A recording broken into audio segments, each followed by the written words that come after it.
Mental disorders or mental illnesses are conditions that affect your thinking, feeling, mood, and behavior. They may be occasional or long-lasting. They can affect your ability to relate to others and function each day.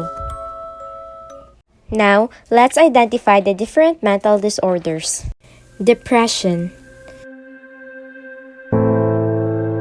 is a mood disorder that causes a persistent feeling of sadness and loss of interest, with the symptoms of feeling of sadness, emptiness, hopelessness, angry outbursts, irritability or frustrations, sleep disturbances, reduced appetite, withdrawal or isolation, difficulty concentrating, and alcohol abuse. It affects how you feel, think, and behave, and can lead to a variety of emotional and physical problems. You may have trouble doing normal day-to-day activities, and sometimes you may feel as if life isn't worth living.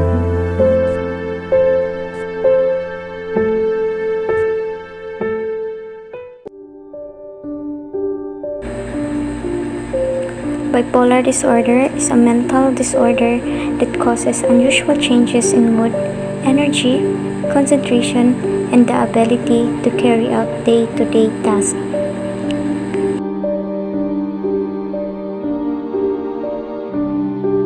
For the signs and symptoms of bipolar disorder are difficulty of sleeping,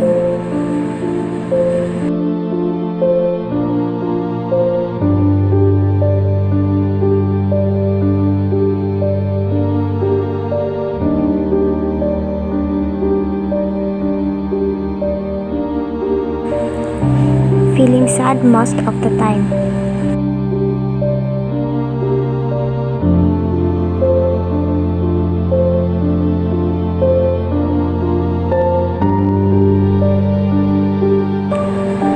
waking up early,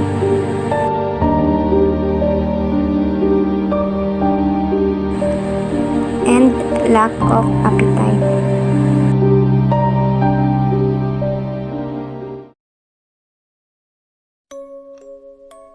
Generalized anxiety disorder. It is a disorder which is marked by excessive, exaggerated anxiety and worry about everyday life events for no obvious reason. People with symptoms of generalized anxiety disorder tend to always expect disaster and can't stop worrying about health, money, family, work, or school. Its symptoms may include restlessness, difficulty concentrating or mind going blank, irritability, sleep disturbance, muscle tension, and being easily fatigued.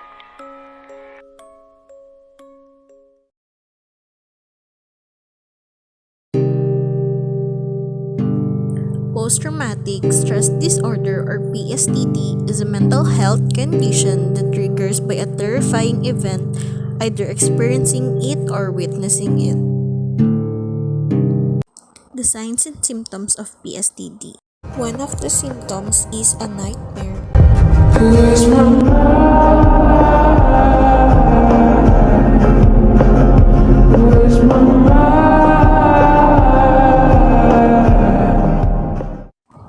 Altered state anxiety.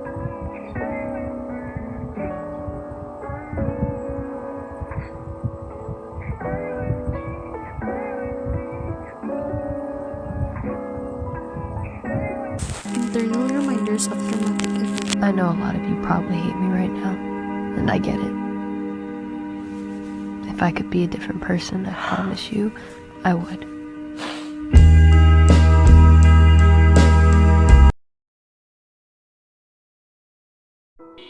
Schizophrenia is a mental health disorder which causes distorted and bizarre thoughts, perceptions, emotions, movements, and behavior. Positive symptoms include ambivalence, associative looseness, which is fragmented or poorly related thoughts and ideas, delusions, echopraxia, imitation of movement, flight of ideas,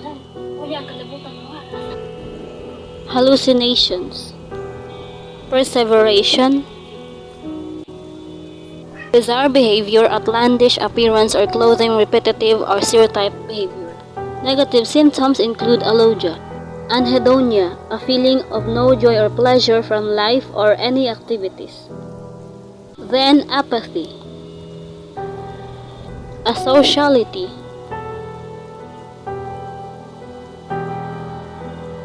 blunted affect, catatonia, flat affect, evolution, absence of will to take action or accomplish tasks. Inattention, inability to concentrate or focus on a topic or activity regardless of its importance.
The substance-related disorders category encompasses a wide range of conditions associated with legal and or illegal substance use.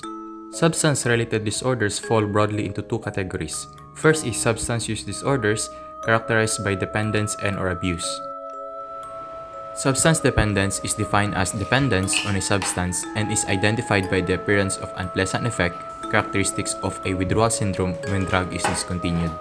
Substance abuse, on the other hand, is a maladaptive pattern of a substance use manifested by recurrent and significant adverse consequences related to repeated use of the substance. The second category is substance-induced disorder, which involves intoxication or withdrawal.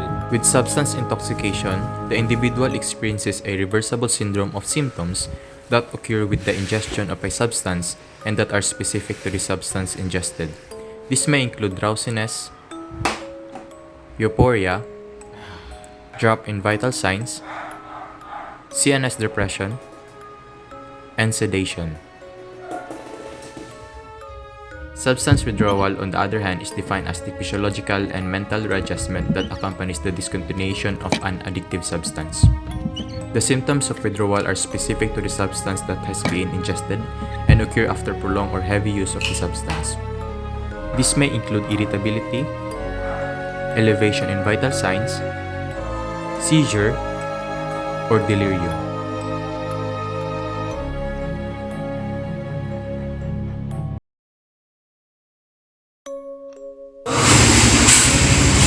Dailin, nakita mo ba yung cellphone ko? Aba, mali ko sa'yo. Eh, ikaw lang yun ang tao nandun kanina eh. Bakit ako pinagbibintangan mo? Eh, ikaw nga lang yung nandun kanina. Hindi ko nga alam. Antisocial personality disorder is a mental health condition in which a person has a long-term pattern of manipulating, exploiting, or violating the rights of others. This behavior is often criminal. Symptoms that may be manifested by a person with antisocial personality disorder may be able to act witty and charming, be good at flattery and manipulating other people's emotions, break the law repeatedly, have problems with substance abuse, lie, steal, and fight often be angry or arrogant, Ano ba? Talita ka pa! Matapang ka na. Lasing ka na, ha? lack of empathy for others, and lack of remorse about harming others, unnecessary risk-taking or dangerous behavior with no regard for the safety of self or others.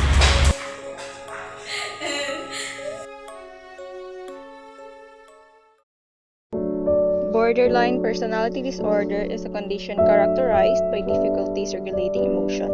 This means that people who experience BPD feel emotions intensely and for extended periods of time, and it is harder for them to return to a stable baseline after an emotionally triggering event.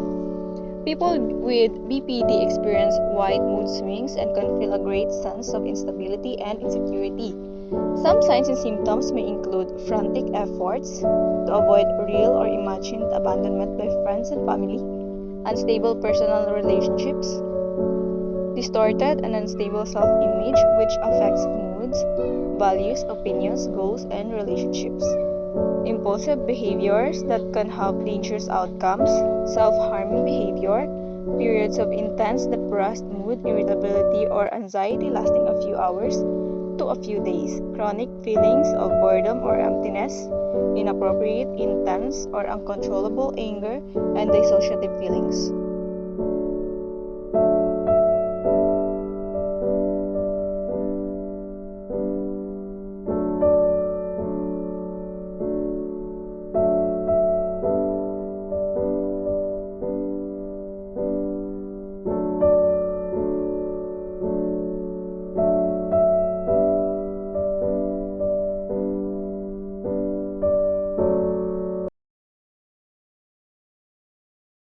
Dissociative identity disorder is a severe form of dissociation, a mental process which produces a lack of connection in a person's thoughts, memories, feelings, actions, or sense of identity. Symptoms are headache, amnesia, time loss, sleeping disturbances, trances, and hearing voices. Hi everyone, my name is Jane and I'm 20 years old. Today I decided that I was going to share my story to you as a person living with dissociative identity disorder or DID. Do you really believe she's telling you the truth? This person? She left me face the humiliation, face the abuse, the pain that her parents had caused to us. That's why this pain is not enough for her. I experienced being sexually abused by her father. And what did she do? Nothing.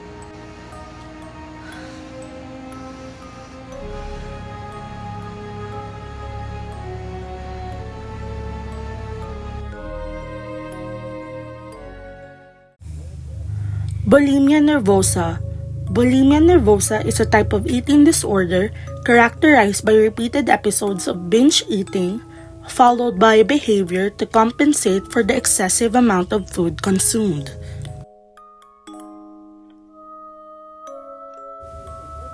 To compensate for the excessive amount of food consumed, this can include purging by means of self-induced vomiting, fasting, overexercising, or the abuse of laxatives and diuretics to prevent gaining weight.